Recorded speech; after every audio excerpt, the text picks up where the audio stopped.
In this video, I'm going to show you how I made 20K from one course launch in 3 simple steps. Step 1, study the audience. So here's what that means. In this step, we basically want to understand where's our audience at and what are their biggest problems that our program or our course solves for them. So let me show you how I did this. So what I did was I asked our email list this question. We're about to release our flagship Focus and Action Productivity Program.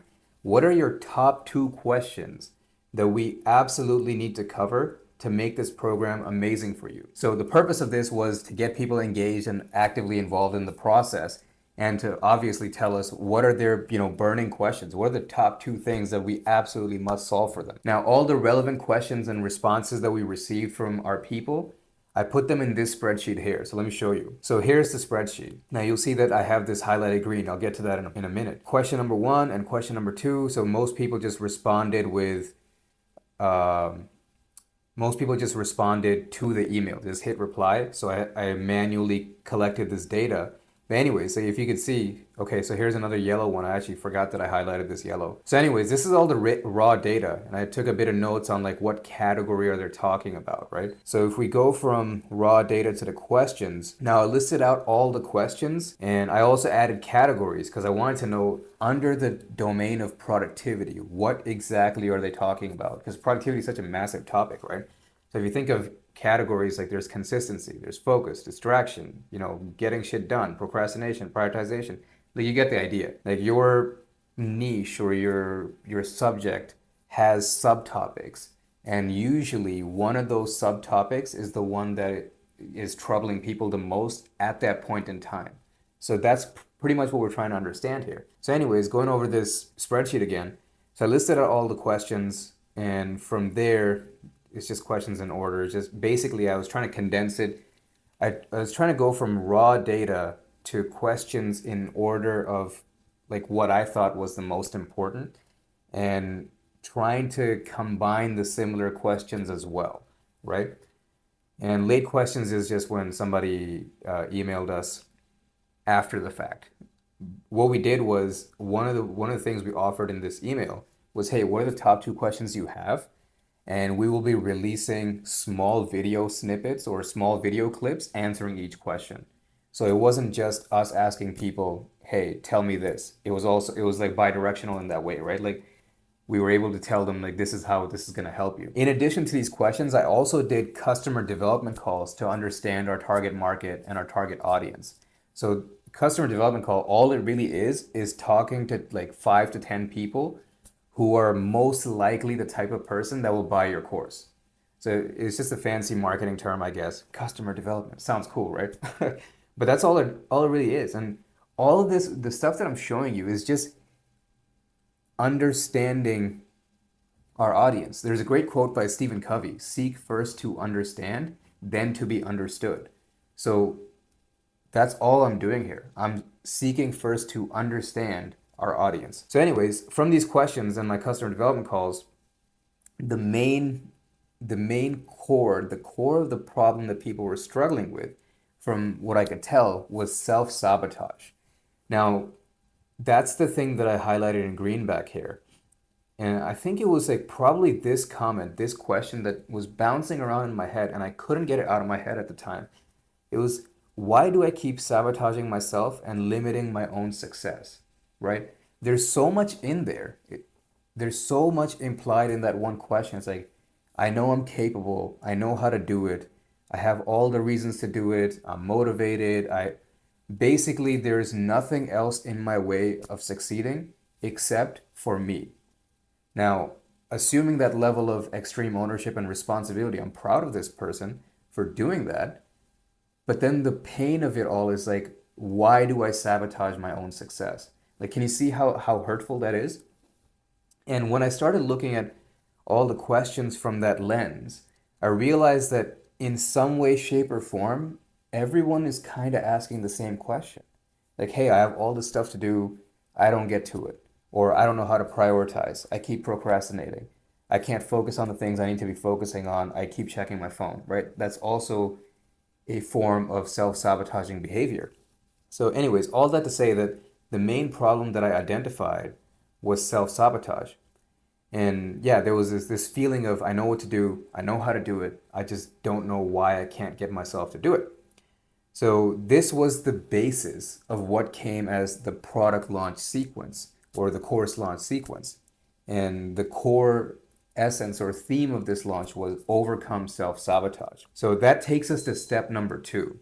And step number two is to design the launch. In this step, the way I did it was I created a free mini course around guided exercises that helped people overcome their self-sabotaging behaviors. Here's what that looked like. I'll just show you here. So step one, light the bonfire. Now this won't mean much to you, obviously, because you're not familiar with this particular problem. But this is like an area where I have subject matter expertise, right? That's how I was able to create an exercise that would legitimately help people solve this problem. So basically, step one is light the bonfire, and you can look. That's how it looks. It looks nice and cool. There was worksheets involved. Like if I just click this and show you here, like here's the PDF version, and all in all, it looks nice, and pretty much it's just delivering a ton of value upfront for free. So I'll go through this quickly, and if I scroll through, here's your here's me. Man, I should do that. I missed the purple light. But yeah, this is basically me explaining how this exercise is helping them, right? So from step one to step two, and then step three. Now the end of step three led people to a live workshop. So think about this. Somebody in our list says, I have this problem. They raise their hand. And then they go through the free mini course. They're following the exercise. They're doing the exercise. And not only are they doing it, they're actually receiving value up front and benefiting from it, right? Their biggest problem of why can't I, let go of my past failures and overcome self-sabotage is being solved for them for free, and they have no idea what's going on. That's really a very key component of a successful product launch. If you can make it enjoyable, fun, and deliver massive value up front, it's practically a banger of a launch. So anyways, after this third step of the free mini course, people were directed to join me live on a webinar where now that they have understood why they're sabotaging themselves. I alluded to earlier, the reason we self-sabotage is because of the pain of previous past failures. And most people don't really know how to overcome the emotional burden and pain of past failures. So that's what this exercise helped them do.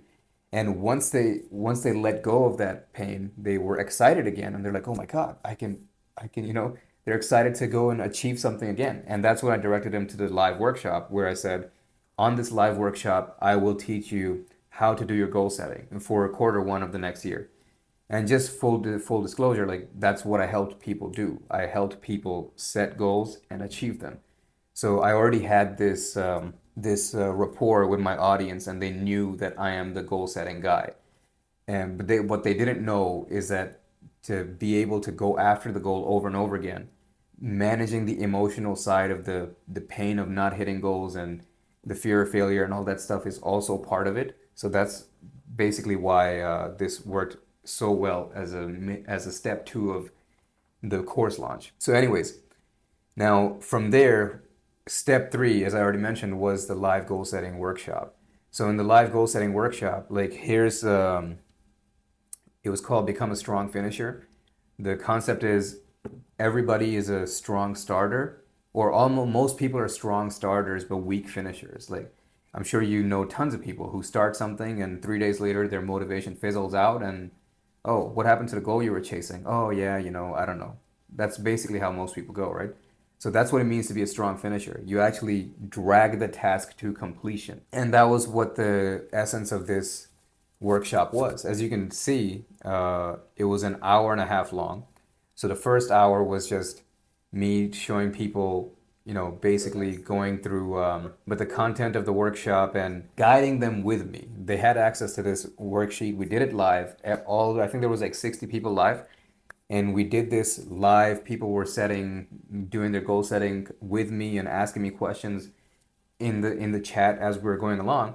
And at the end of it is where the product pitch came in. So I was like, hey, by the way, so this is now that you've set your goals, I'm sure you want help in actually achieving them, right?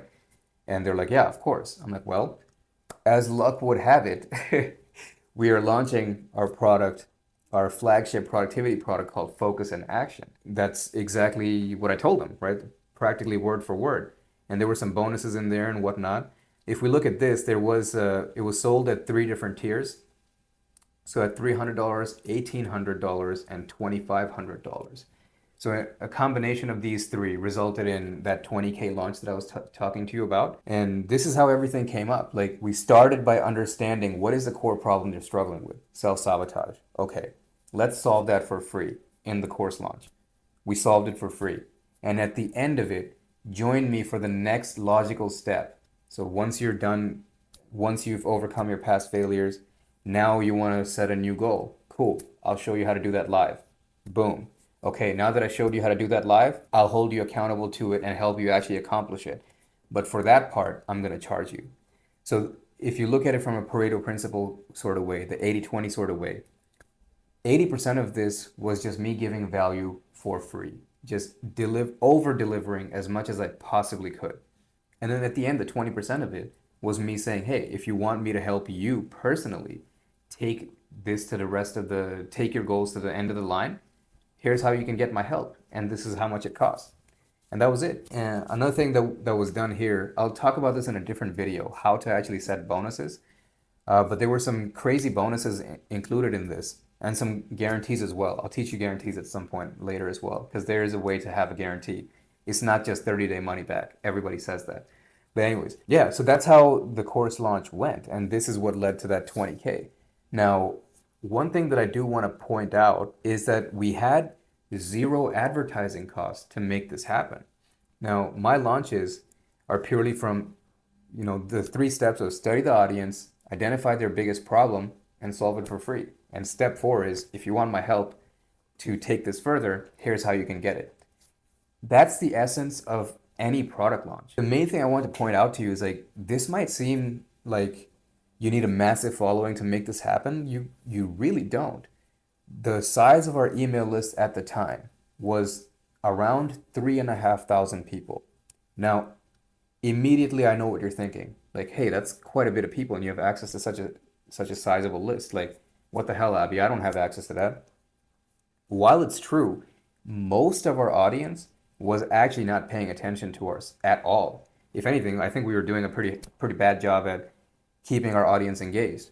But what we did have is the actual important part of an email list, which is the number of actively engaged people. So what does that mean? That means on average, how many people click on your emails. Open rates don't matter as much. Anything below a 20% open rate basically means something or the other has gone wrong. But anything above that, that's pretty much expected and it's not that big of a deal. But the people clicking on the things in your email, that is a higher indicator of an engaged audience. So in our case, even though we had 3,500 people on our email list, only about 80 to 100 people were actually clicking on our stuff. So technically our total addressable market here, I guess, was that roughly 100, maybe 110 people in total. And from that 110 people, about half of them, 60 of them showed up to the call, to the live workshop. Think about that. Like, I technically only needed an audience of 100 people, 100 engaged people. That matters. From there, the 60 people show up, and from those 60, I think it was like 20, maybe 25 people or whatever the number was. I don't remember how many actual sales we had, but the combination that led to the 20K was probably around 25 people that joined that program ultimately. The point I'm trying to drive home here is that you don't need a massive following, but you do need to have an audience that cares about what you're saying and is actively engaged with what you're saying. And the way you have an actively engaged audience goes back to the core essence of my philosophy, which is be relevant and be of service to your audience. If those things are in place, your audience will trust you. I mean, the fact that they're on your email list, they already know you, right? And if they trust you, like trust is downstream of like. I'm basically describing know, like, and trust, right? The hardest part of KLT is to gain trust from people. And the only way you do that is by being of service to them for an extended period of time. Time is a required component of building trust. So all that to say, you don't need a massive following. You do need to be serving your audience, and the more you serve them, the more people you collect who are actively engaged. And once you have, 100 people that are actively engaged, run a course launch like this. And I'm not saying you'll make 20K. Obviously, it depends what your product is and what you offer and whatnot. But it's not very far from what's possible. I know like there's a lot of emphasis on how much money we make and all that stuff, but money is a byproduct of serving our audience. And I find like that's where people screw up. The people who focus entirely on the money, they see their audience as a necessary evil or almost a nuisance. Those people are always the ones who are struggling with, hey, nobody cares about what I'm saying, nobody's clicking on my shit, and all that stuff. And the people that are focused on serving, they basically never have the problem of how do I sell more. So I hope you got a lot of value out of that, and I hope you enjoyed this video. Do all the YouTube things, you know what it is, like, dislike. I mean, I guess the dislike doesn't matter anymore, right? But yeah, subscribe, that'd be great. I really don't know what the point of subscribing is, but everybody says that, so I might as well say it too. But actually, the thing that would probably be of most use to myself and you, I guess, like share this with somebody who could actually benefit from this information. Because like information for the sake of information is pointless. Like if someone can execute this just by how I've described it, that would be amazing. And that person would have you and me to thank forever. And by the way, that person could be you. I'd love to hear if you execute this and make a ton of money and come back and be like, oh my God, this guy was right. That'd be fantastic. So yeah, anyways, I've chewed your ear off for quite a bit. Thank you so much for your time, and I'll see you on the next one. Peace.